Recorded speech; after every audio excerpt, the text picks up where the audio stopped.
Hello friends, எல்லாருக்கும் வணக்கங்க. Welcome to easy சமையல் கிச்சன் அண்ட் கார்டன்.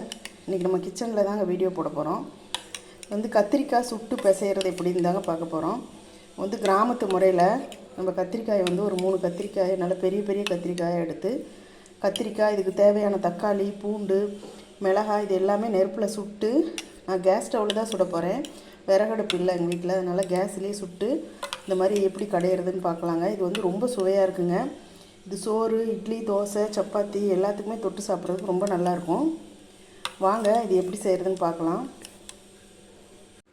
இப்போ இந்த கத்திரிக்காய் சுட்டு கடையிறதுக்கு நான் இந்த மாதிரி 3 கத்திரிக்காய் எடுத்துருக்குறேங்க. பாருங்கள், 3 கத்திரிக்காய் நல்லா பெரிய பெரிய கத்திரிக்காயாக இருக்குது. இது சுட்டு கடையிறதுக்கு இந்த மாதிரி பெருசாக எடுத்தால் தான் நல்லாயிருக்கும். பாருங்கள், 3 கத்திரிக்காய் எடுத்துருக்கிறேன். 3மே நல்லா பெருசாக இருக்கிற கத்திரிக்காய். 3 கத்திரிக்காய், அது கூட ஒரு தக்காளி எடுத்துருக்குறேங்க. இதை நம்ம இப்போ சுட்டு எடுத்துக்கலாம். நம்ம கேஸ் அடுப்பில் தான் சுட போகிறேன். ஒரு கம்பியில் குத்தி கேஸில் வச்சு தான் சுட போகிறேன். இதை சுட்டு எடுத்துக்கலாம். பாருங்கள், இந்த மாதிரி ஒரு நீளமான கம்பி எடுத்துக்கிட்டு, கம்பியோ அல்லது நம்ம மைகோதியோ எடுத்துக்கலாம். தலையெல்லாம் சிக்கு எடுப்போம்ல, அது பேர் மைகோதின்னு சொல்லுவோம். அந்த மைகோதியிலையோ இல்லை கம்பிலையோ இந்த மாதிரி குத்தி இந்த மாதிரி சுட்டுக்கலாங்க. நான் கம்பிலாம் குத்த மாட்டேன், அப்படியே காம்பை பிடிச்சிக்கிட்டே கையில் பிடிச்சி அப்படியே சுட்டுருவேன். இருந்தாலும் உங்களுக்கு காட்டணும் அப்படிங்கிறதுக்காக இந்த கத்திரிக்காய் இப்படி கம்பியில் குத்தி சுடுறேங்க. அப்படியே காம்பு நீளமாக இருக்கிற கத்திரிக்காயாக இருந்தால் அப்படியே நம்ம காம்பை பிடிச்சிக்கிட்டு சுட்டுறலாம். இல்லை உங்களுக்கு மேலே இப்போ வச்சு வலை மாதிரிலாம் வந்திருக்கு, அந்த மாதிரி இருந்துச்சுன்னா அதை வச்சு ஈஸியாக சுட்டுக்கலாம். என்கிட்ட அது மாதிரி இல்லை, அதனால் நான் அப்படியே மைகோதியிலே சுடுறேன். பாருங்கள், இப்படி நல்லா திருப்பி திருப்பி காமிச்சு 2 பக்கமும் நல்லா சுட்டுக்கணுங்க.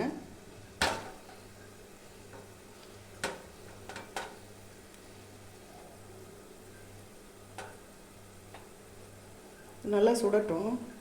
பாருங்கள், இப்போ இந்த 3 கத்திரிக்காயும் சுட்டாச்சுங்க. பாருங்கள், இந்த மாதிரி சுட்டு எடுத்தாச்சு, நல்லா சுட்டுருச்சு. பாருங்கள், இந்த கத்திரிக்காய் 3ஐயும் சுட்டாச்சு. இப்போ ஒரே ஒரு தக்காளி இந்த மாதிரி கம்பியில் குத்தி இதையும் அப்படியே சுட்டுக்கலாம். ஒரே ஒரு தக்காளி தான் சேர்க்கணும். இதுக்கு புளி வேறு கொஞ்சம் சேர்ப்போம், அதனால் ஒரு தக்காளி மட்டும்தான் நான் சேர்க்குறேன். இந்த தக்காளி அப்படியே சுட்டு எடுத்துக்கலாம். பாருங்கள், இந்த தக்காளியும் நல்லா சுட்டாச்சு. தக்காளி சுடும்போது வெடிக்கும், அதனால் நீங்கள் கொஞ்சம் தூரமாக நின்றுக்கணும், பார்த்து கவனமாக சுடணும். தக்காளியும் வெடிக்கும், கத்திரிக்காயும் வெடிக்கும், கொஞ்சம் பார்த்து அடுப்பை மீடியமாக வச்சு சுட்டுக்கணும். இப்போ இதையும் சுட்டாச்சு.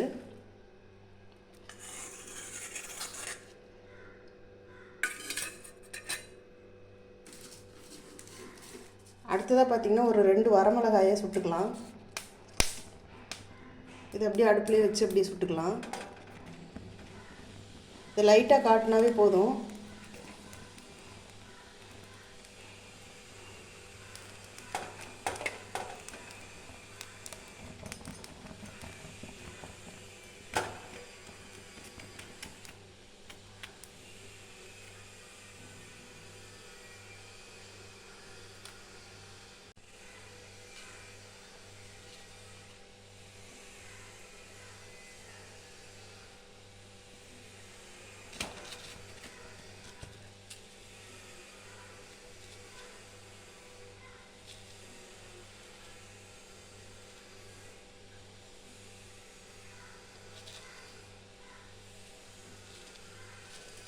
போதும், அவ்வளோதான்.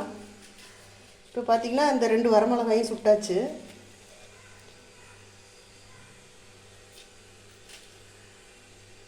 இப்போ அடுத்து பார்த்திங்கன்னா ஒரு 5 பல் பூண்டு, இதையும் இப்படி கம்பியில் குத்தி சுட்டுக்கலாம். இந்த பூண்டு பல் பெருசு பெருசாக இருக்கிறனால நான் ஒரு 5 பல் மட்டும் எடுத்துருக்கிறேன். கத்திரிக்காயோட அளவும் பார்த்திங்கன்னா 3 கத்திரிக்காய் தான் அப்படிங்கிறனால நான் ஒரு 5 பல் பூண்டு மட்டும் எடுத்துருக்கிறேன். நீங்கள் கத்திரிக்காய் நிறையா சேர்க்குற மாதிரி இருந்துச்சுன்னா பூண்டு அப்படியே ஒரே கட்டியாக பெரிய பூண்டாக எடுத்து கூட அப்படியே கம்பியில் குத்தி சுட்டுக்கலாம். இதையும் சுட்டு எடுத்துக்கலாம்.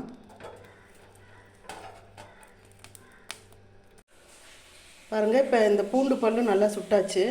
இப்போ ஸ்டவ் ஆஃப் பண்ணிக்கலாம்.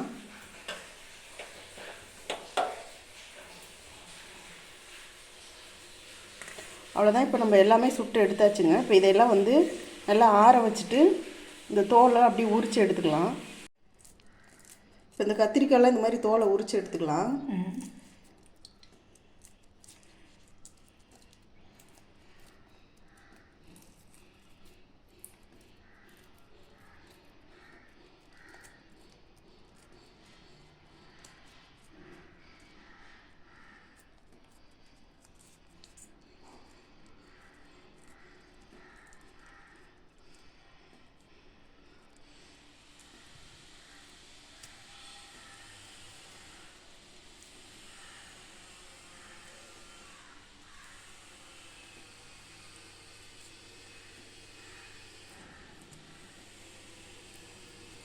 இதெல்லாம் தோல் உரித்து எடுத்தாச்சுங்க. பாருங்கள், கத்திரிக்காய், தக்காளி, பூண்டு எல்லாமே இந்த தோலெலாம் உரித்து எடுத்தாச்சு.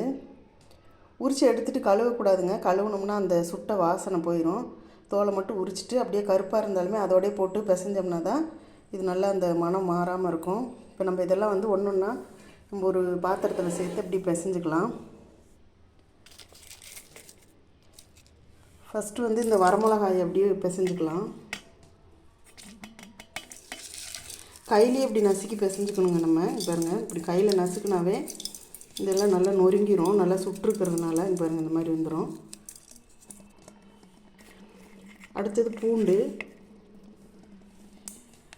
பூண்டே இப்படி கையாலே நசுக்கிக்கலாம்.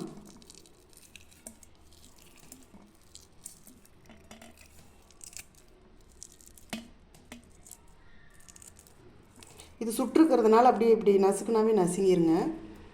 அடுத்தது வந்து தக்காளி அப்படி கையிலேயே கரைச்சி விட்டுக்கலாம்.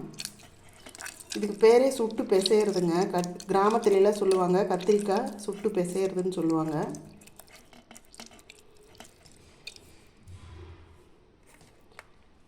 அடுத்தது இந்த கத்திரிக்காயும் இப்படி பிசைஞ்சுக்கலாம்.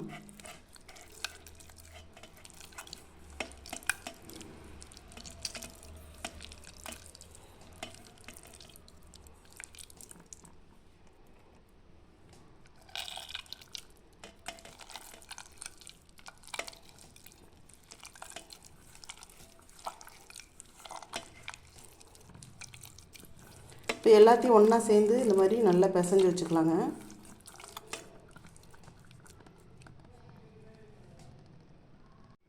பாருங்கள், இந்த கத்திரிக்காய், தக்காளி, பூண்டு, இந்த வரமிளகாய் இதெல்லாம் வந்து இந்த மாதிரி நல்லா பிசைஞ்சாச்சு. பாருங்கள், பிசைஞ்சு இந்த மாதிரி கெட்டியாக இருக்குங்க. பாருங்கள் எப்படி இருக்கும் பாருங்கள்.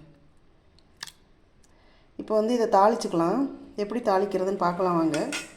இப்போ இந்த கத்திரிக்காய் தாளிக்கிறதுக்கு நம்ம வந்து ஸ்டவ் ஆன் பண்ணி ஒரு கடாய் வச்சு எண்ணெய் ஊற்றிக்கிட்டேன். எண்ணெய் வந்து நீங்கள் எந்த எண்ணெய் வேணாலும் சேர்த்துக்கலாம். எண்ணெய் நல்லா காஞ்சிருச்சு. இப்போ தாளிச்சுக்கலாம். கடுகு உளுந்து போட்டு தாளிச்சுக்கலாம். கடுகு நல்லா வெடிக்குது. கொஞ்சமாக வெந்தயம் போட்டுக்கலாம். இந்த வெந்தயமும் நல்லா பொரிஞ்சு வந்ததுக்கப்புறம் இந்த மாதிரி வெங்காயம், சின்ன வெங்காயம் ஒரு 100 கிராம் அளவுக்கு சின்ன வெங்காயமும் 2 பச்சை மிளகாயும் கட் பண்ணி வச்சுருக்கிறேன். இதை எடுத்து போட்டுக்கலாம். இதுக்கு வந்து சின்ன வெங்காயம் போட்டால் ரொம்ப நல்லா இருக்குங்க. சின்ன வெங்காயம் இல்லைன்னா நீங்கள் பெரிய வெங்காயம் சேர்த்துக்கலாம். இப்போ வந்து 2 பச்சை மிளகாய் போட்டுக்கிறேன். நம்ம வந்து இந்த குழம்புக்கு வந்து 4 மிளகாய் தேவைப்படுதுன்னா 2 மிளகாய் வந்து வரமிளகாயை சுட்டு வச்சுக்கணும். சுட்டு அது கூட போட்டு பிசைஞ்சு வச்சுக்கணும். 2 மிளகாய் வந்து பச்சை மிளகாய் போட்டுக்கணும். 2 மிளகாயும் போட்டால் தான் நல்லாயிருக்கும். கொஞ்சம் கருவேப்பிலை சேர்த்துக்கலாம்.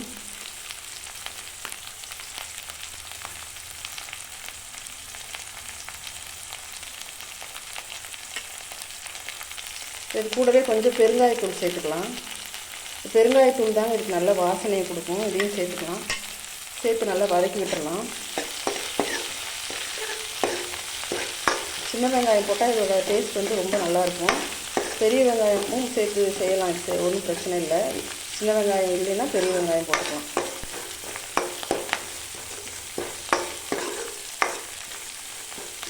வெங்காயம், பச்சை மிளகாய், கருவேப்பிலையெல்லாம் நல்லா வதங்கி வந்துடுச்சு. இப்போ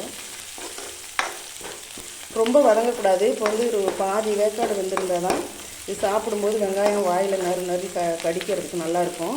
அதனால் பாதி அளவுக்கு இது வதங்கினா போதும். இப்போ வந்து இந்த மாதிரி ஊற வச்சு கரைச்சி வச்சுருக்கேன். இந்த புளி கரைசலை இது கூட சேர்த்துக்கலாம்.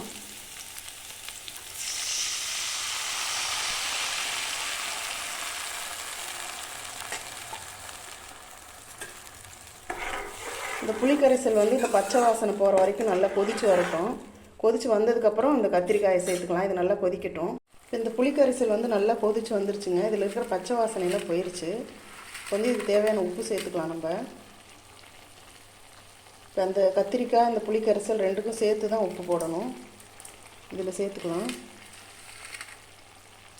இதுக்கு வந்து மஞ்சள் பொடி போட தேவையில்லைங்க. நம்ம வந்து மஞ்சள் பொடி நான் இன்றைக்கி போடலை. இப்போ இது கூடவே நம்ம அந்த சுட்டு பிசைஞ்சு வச்ச கத்திரிக்காயை சேர்த்துக்கலாம்.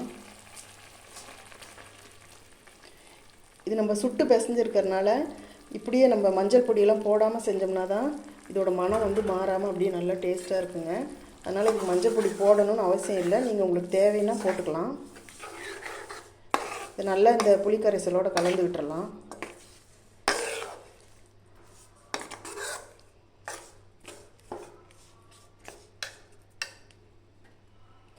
இது கூடவே கொஞ்சம் தண்ணி சேர்த்துக்கலாம்.